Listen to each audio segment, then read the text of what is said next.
जी हाँ, नमस्कार सभी पेंशन धारकों का स्वागत है एक बार फिर से हमारे इस YouTube चैनल पर। दोस्तों, पेंशन धारकों के लिए केंद्र सरकार की तरफ से पेंशन को लेकर 3 बड़े ऐलान जारी कर दिए जा चुके हैं। जी हाँ दोस्तों, आप सभी के लिए बहुत ही बड़ी खबर है। यहाँ पर डीए को लेकर बड़ी खुशखबरी है, 18 माह के डीए एरियर को लेकर बड़ी खुशखबरी है। पेंशन बढ़ोतरी के साथ साथ बेसिक वेतन जो है आपका, उसको लेकर बड़ी खुशखबरी है। सभी ईपीएस पेंशनर्स और कर्मचारियों के लिए बहुत ही बड़ी खुशखबरी है। सरकार ने आप सभी के लिए 2 टेबल जारी की गई है, जिसमें न्यूनतम पेंशन धारकों की पेंशन 8,345 रुपए के आसपास रहेगी। इसके बारे में भी सहमति बनी है। वहीं 2006 से पहले रिटायर्ड पेंशन भोगियों में पेंशन में संशोधन किया गया है, क्योंकि पेंशन संशोधन को लेकर यहां पर लगातार हाईकोर्ट के अंदर याचिकाएं दर्ज की जा रही थी, जिसके बाद केंद्रीय कैबिनेट की बैठक में चर्चा की गई और चर्चा के बाद 2006 से पहले के रिटायर्ड पेंशन धारकों के लिए बड़ी खुशखबरी है, बड़ा पेंशन संशोधन हुआ है। तो दोस्तों, पेंशन संशोधन क्या हुआ है, पेंशन पर क्या बड़ी खुशखबरी है और सरकार ने आखिरकार पेंशन धारकों के लिए कौन सी 2 टेबल जारी की है, पेंशन धारकों को क्या क्या बड़े तोहफे दिए हैं, साथ ही केंद्र सरकार के द्वारा जो डीए एरियर है, साथ ही बेसिक एरियर है, उसको साथ कितना दिया जाएगा और साथ ही साथ वेतन सीमा है जो सुप्रीम कोर्ट ने खत्म की थी, अब उस पर क्या हुआ है और पेंशन धारकों को एक्चुअल बेसिक में जो बढ़ोतरी कितने की गई है, इन सभी बातों की आज के इस वीडियो में हम चर्चा करेंगे। इसलिए दोस्तों, आपसे निवेदन रहेगा कि आप इस वीडियो को लास्ट तक देखें और इससे पहले दोस्तों, आप चैनल पर नए हैं तो चैनल को सब्सक्राइब कर दें और वीडियो को लाइक कर दें। तो चलिए खबरों का सिलसिला शुरू करते हैं। देखिए दोस्तों, बड़ा ऐलान है केंद्र सरकार की तरफ से। केंद्र सरकार ने यहाँ पर सभी पेंशन धारक, सभी कर्मचारियों के डियरनेस अलाउंस और डियरनेस रिलीफ में 4% की बढ़ोतरी कर दी है, जिससे केंद्रीय कर्मचारी, राज्य कर्मचारी पेंशन धारकों का डीए बढ़कर 46% हो चुका है। पहले जहां पर आप सभी का जो डीए था वो 42% मिल रहा था, तो अब 46% कर दिया जा चुका है, जिसमें आप सभी का जो डीए है आपकी सैलरी और पेंशन के साथ जुड़ के आएगा, जिससे सैलरी और पेंशन में बंपर बढ़ोतरी देखी जा सकती है। वहीं दोस्तों, दूसरी बात करें कि आप सभी की पेंशन बढ़ोतरी को लेकर क्या हुआ, तो पेंशन बढ़ोतरी को लेकर तमाम मांगों के बीच में यहां पर संसद के मानसून सत्र में पहले चर्चा की गई थी, जिसके बाद शुरू हुआ संसद का शीतकालीन सत्र, जो कि पेंशन के मुद्दे पर काफी जोराजोरी पकड़ रहा है। लेकिन अब इस पर फैसला नहीं हुआ है। आगे देखिए क्या फैसला होता है, पेंशन बढ़ोतरी की मांगे क्या मंजूर होती है। वहीं दोस्तों, बात करें आप सभी की लिमिट सीमा को लेकर, तो सुप्रीम कोर्ट ने 4 नवंबर 2022 को जो फैसला दिया था कि आप सभी की 15,000 रुपए की सैलरी लिमिट को खत्म किया गया है, अब आपको पेंशन अधिक मिलेगी। लेकिन 12 माह बीत जाने के बाद भी पेंशन धारकों को जो पेंशन थी वो दोस्तों 15,000 रुपए की सैलरी लिमिट के आधार पर मिल रही थी, यानी कि पहले जितनी पेंशन मिलती थी अब भी उतनी ही पेंशन सरकार दे रही थी। तो इसको लेकर कर्मचारियों में लगातार आक्रोश था। पेंशन धारक लगातार यहाँ पर रैलियां, धरना प्रदर्शन और विरोध प्रदर्शन कर रहे थे। तमाम विरोध प्रदर्शन, धरना प्रदर्शन को देखते हुए एक बार फिर से सुप्रीम कोर्ट ने यहां पर ईपीएफओ और केंद्र सरकार को नोटिस भेजा था कि केंद्र सरकार के मांगे गए 8 सप्ताह का समय पूरा होने के बावजूद भी केंद्र सरकार ने यहां पर इस पर कोई एक्शन क्यों नहीं लिया। तो इस पर ईपीएफओ और केंद्र सरकार की मिलीभगत के बाद यहां पर सुप्रीम कोर्ट ने ईपीएफओ और केंद्र सरकार को एक नोटिस जारी किया कि जल्दी से जल्दी पेंशन धारकों की पेंशन देने के लिए नया फॉर्मूला तैयार की जाए और उन्हें एक्चुअल बेसिक सैलरी के आधार पर पेंशन दी जाए। तो जब एक्चुअल बेसिक सैलरी के आधार पर पेंशन देने की बात की, तब केंद्र सरकार और ईपीएफओ के जहन में यह मुद्दा आया, जिन्होंने फिर एक बार सुप्रीम कोर्ट के अंदर यहां पर जो है चुनौती दी थी इस मामले को। फिर मामले पर गंभीरता से सुनवाई के बाद सुप्रीम कोर्ट ने फिर से नए वेतन सीमा लागू करने का यहां पर फैसला किया और सुप्रीम कोर्ट ने कहा कि अब आपकी जो वेतन सीमा है दोस्तों वो 21,000 रुपए प्रति माह की जाएगी। यानी कि पहले जहां पर 15,000 रुपए की सैलरी लिमिट के आधार पर पेंशन मिलती थी, तो अब उन्हें दोस्तों 21,000 रुपए की सैलरी लिमिट के आधार पर पेंशन मिलेगी, जिससे दोस्तों 15,000 से लगाकर 20-21,000 तक यहां पर जिसकी भी सैलरी थी उन लोगों को, उन पेंशन धारकों को काफी ज्यादा यहां पर फायदा होने वाला है, क्योंकि कंट्रीब्यूशन पहले 15,000 रुपए की सीमा के आधार पर किया जाता था और जिनकी सैलरी ज्यादा थी उन्हें ज्यादा लाभ नहीं मिल पा रहा था। तो अब जिनकी सैलरी यहां पर 15 से 20,000 के बीच में है उन्हें काफी ज्यादा बंपर लाभ होने वाला है, जिसमें यहां पर आप सभी के लिए आंकड़े भी जारी कर दिए जा चुके हैं। लेकिन लेटेस्ट आंकड़े आप सभी के लिए कब से लागू होंगे, आप सभी की जो पेंशन है वो 21,000 रुपए बेसिक वेतनमान के आधार पर कब आएगी, ये तो दोस्तों अभी तय नहीं हो पाया है। लेकिन माना ऐसा जा रहा है कि पेंशन की जो नई टेबल जारी हुई है वो नई टेबल आपको 1 तारीख से लागू कर दी जाएगी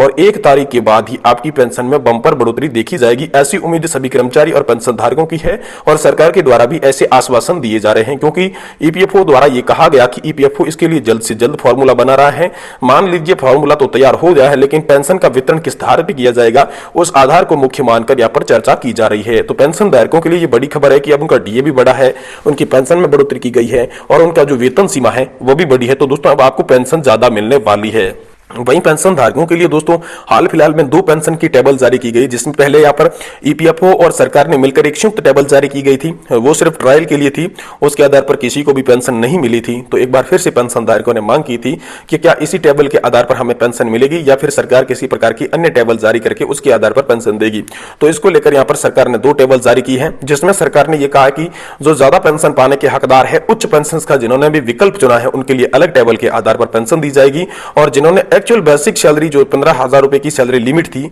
उसके आधार पर योगदान किया है तो उन्हें पेंशन अलग मिलेगी। अब यानी कि दोस्तों आपको जो अधिकतम पेंशन है वो दोस्तों 8,345 रुपए की मिलेगी, जिन्होंने भी अभी सैलरी लिमिट के आधार पर जो भी कंट्रीब्यूशन दिया है उसके आधार पर, और जिन्होंने सैलरी लिमिट से ज्यादा कंट्रीब्यूशन किया है, उच्च पेंशन का विकल्प चुना है, उन सभी को कितनी भी पेंशन मिल सकती है क्योंकि ये अभी तक फिक्स नहीं हो पाया है। वहीं दोस्तों बात करते हैं 2006 से पहले रिटायर्ड पेंशन भोगियों की पेंशन में बड़ा संशोधन हाई कोर्ट ने दी मंजूरी। जी हां दोस्तों, आप सभी के लिए बात करें तो केंद्रीय कैबिनेट की बैठक में जब चर्चा की गई कि 2006 से पहले के रिटायर्ड पेंशन भोगी और बाद के रिटायर्ड पेंशन भोगी को अलग अलग लाभ मिल रहा है, तो इसी लाभ को लेकर यहां पर 2006 से पहले का एक पेंशन भोगी जो कि रिटायर्ड था, उन्होंने यहां पर हाई कोर्ट के अंदर एक याचिका दायर कर दी थी। याचिका दायर करते हुए कर्मचारी ने कहा कि 2006 के पहले रिटायर्ड पेंशन भोगी और 2006 के बाद रिटायर्ड पेंशन भोगियों के साथ भेदभाव किया जा रहा है। उन्हें रिटायरमेंट की एज के आधार पर अलग अलग पेंशन मिल रही है जो कि अनुच्छेद 14 का उल्लंघन करती है, संविधान का उल्लंघन करती है। सबको समान पेंशन का अधिकार है, इसलिए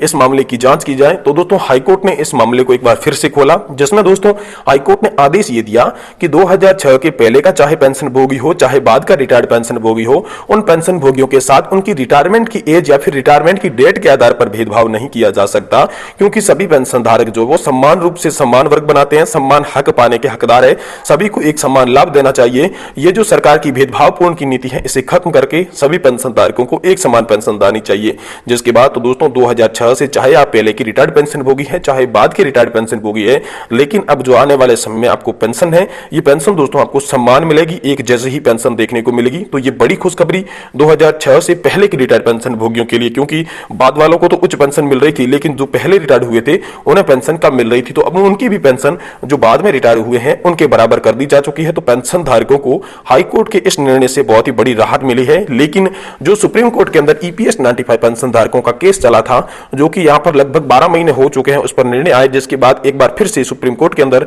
बहुत सारी याचिकाएं लगाई जा चुकी है। इन याचिकाओं की सुनवाई करने के लिए फिर से 3 जजों की बेंच का आदेश भी दे दिया है। अब 3 जजों की बेंच का गठन का कार्य भी लगभग पूरा हो चुका है, लेकिन यह आगामी सुनवाई जो है वो कब होने वाली है 3 जजों की बेंच के द्वारा, और पेंशन को लेकर तमाम जो मुद्दे हैं वो कब सॉल्व होने वाले हैं, ये तो दोस्तों आने वाला समय ही बताएगा। लेकिन पेंशन धारकों ने 2024 के आम लोकसभा चुनाव को देखते हुए कमर कस ली है। देश के अलग अलग स्थानों पर, दिल्ली के जंतर मंतर पर, दिल्ली की रामलीला मैदान पर और राज्य के अलग अलग मुख्यालयों पर, EPFO के मुख्यालयों पर यहां पर लगातार जो पेंशन धारक है वो प्रदर्शन कर रहे हैं, और पेंशन धारकों की जो मांग है वो NPS को दूर करो और OPS को फिर से लागू करो, ये मांग है। अगर सरकार ये मांग नहीं मानती है तो सरकार को पेंशन बढ़ोतरी करनी होगी। अगर दोनों मांगों को सरकार ठुकरा देती है तो पेंशन धारकों का यही कहना है कि आने वाले समय में जो 2024 का लोकसभा चुनाव है उसमें सरकार को बहुत ही बड़ा नुकसान पेंशन धारकों के द्वारा दिया जा सकता है। पेंशन धारकों को यहां पर नाराज करने का, उन्हें अंजाम भुगतने के लिए तैयार रहना चाहिए। ऐसी लगातार बातें पेंशन धारकों के द्वारा सामने निकलकर आ रही है। तो दोस्तों चलती देखते हैं आने वाले समय में पेंशन धारकों के लिए सरकार क्या करती है, क्या बड़े ऐलान करती है, ये तो दोस्तों आने वाला टाइम ही बताएगा।